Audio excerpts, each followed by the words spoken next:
Barnes and Leslie. We are your Morning X. We do have $1,000 to give away today. Check. We do have a shark today coming up after 9. Rashawn Williams from Shark Tank and limited owner on the Falcons with Arthur Blank.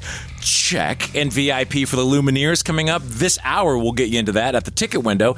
But first, We Must Sleaze, brought to you by McDonald's. Support local business owners and entrepreneurs in your neighborhood by visiting a nearby McDonald's today. Well, that didn't take long. Jimmy Kimmel Live back last night.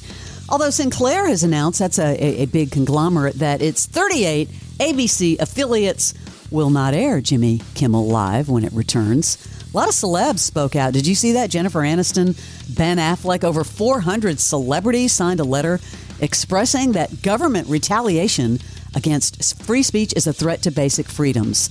So a lot of people spoke out about that, and he's back. It was almost PR style. It was very calculated. I saw a lot of celebrities posting the same image, and it's like somebody rounded up, got that whole thing together. But that's interesting about Sinclair. Are they the ones trying to buy like ABC or something? Or there was some weird connection to them and all those stations. I think so. Yeah, I don't know for a fact, but I think that's what it was. But that's super interesting that they would bring it back, but yet that company would say no.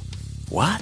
We talked about Priscilla Presley's new memoir, Softly as I Leave You, Life After Elvis. It's out.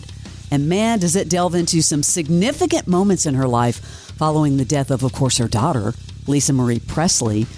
She talks a little bit about this on the Today Show. She said to me after we came out of the theater, "You want to go and have a drink?" And I said, "Sure, let's do it." And then about 2 minutes later, she said, "Mom, I don't think I can do it." I said, what's the matter? And she said, my stomach really, really hurts. I've been having a hard time with it. And I go, okay, whatever you need to do. And then she goes, I'll talk to you tomorrow. I said, okay. And the next day, I waited. I thought she was going to give me a call.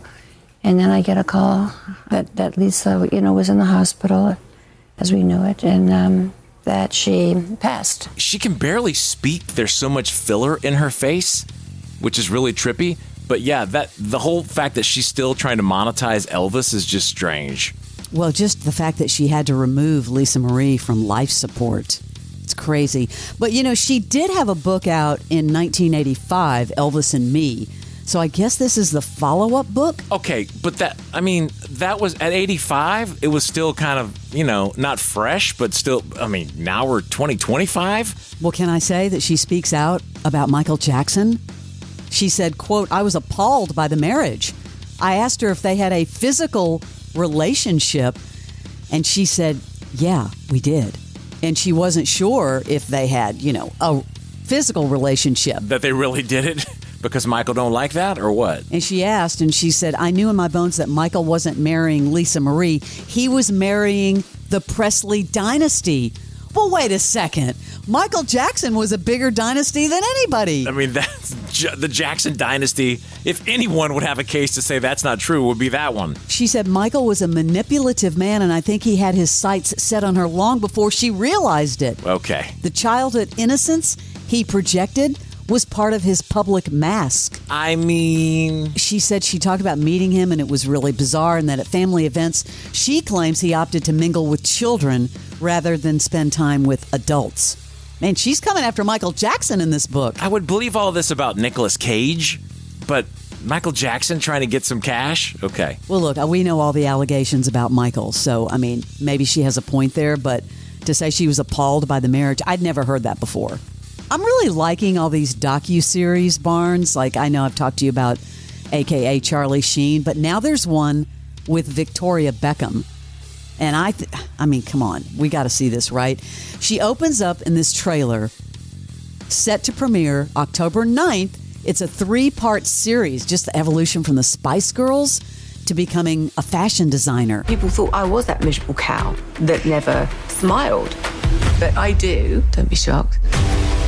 I have never forgotten where I come from. Performing was my dream. The Spice Girls made me accept who I am. And then all of a sudden, it stopped. That uncool kid at school that's awkward, that was me. But I desperately wanted to be liked, have a sense of worth. Fashion was this creative outlet. A lot of people didn't take it seriously. People thought she was a pop star. She's married to a footballer. Who does she think she is? I have been preparing for the biggest fashion show I have ever done. We were millions in the red. It made me panic. I want my kids and David to be proud of me. It's taken so long to get to this point. I'm not going to let it slip through my fingers again.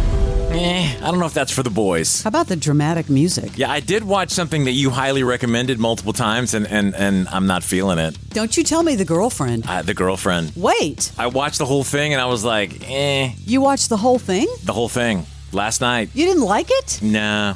And I had such high hopes for it, and you were taunting me like there was going to be some really... Well, I thought Robin Wright was excellent in it. Yeah. Tell me what you didn't like. The casting of The Girlfriend didn't do it in the weird mommy-son relationship. I don't want to give too much away, but just the feel of it was a little ick. Well, I'm very sorry, but I'm kind of surprised because you're a Baylor. I'm surprised you watched the whole thing. Well, because it was only a few episodes, right? It wasn't that many. Barnes, I thought you'd like it. No. Thanks for the referral, Leslie, but I'd like my money back. I'm never going to recommend anything ever again. No, please do. No, that's not true. That is your Celebrity Sleaze. Football season is here. Oh, man. Believe has the podcast to enhance your football experience. We got to embarrass them into doing things the right way. From the pros. Definitely one of the most interesting quarterback rooms ever. To college. Michigan is set at 8.5 wins. To fantasy. If you feel that way, why didn't you trade him? Become a better fan and listen to the football podcasts from Believe. Oh, man. Follow and listen on your favorite platform.